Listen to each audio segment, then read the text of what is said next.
ભાવનગર શહેર જિલ્લામાં ઈદના તહેવારની ખૂબ જ ઉત્સાહભેર ઉજવણી કરવામાં આવી।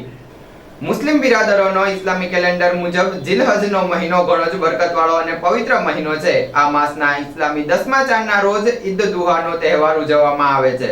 આ ઈદ દુહાને બકરી ઈદ અને કુરબાનીની ઈદ પણ કહેવામાં આવે છે। આવા ઈદના તહેવાર ભાવનગર શહેર જિલ્લા ખૂબ જ ધૂમધામથી ઉજવવામાં આવ્યો હતો, જેમાં શહેર જિલ્લાની તમામ મસ્જિદોમાં ઈદની ખાસ નમાઝ અદા કરી નમાઝ બાદ એકબીજાને ગળે લગાડી ઈદની મુબારકબાદી પાઠવવામાં આવી હતી। તેમજ કબ્રસ્તાનમાં જઈ પોતાના મુહરમ સગા સંબંધીઓના કબર ઉપર ફૂલ ચડાવી ફાતિહા પઢી ખાસ દુઆઓ કરવામાં આવી હતી। આ ઈદના પર્વને ખાસ બનાવી ખૂબ જ ઉત્સાહભેર ઉજવણી કરવામાં આવી હતી।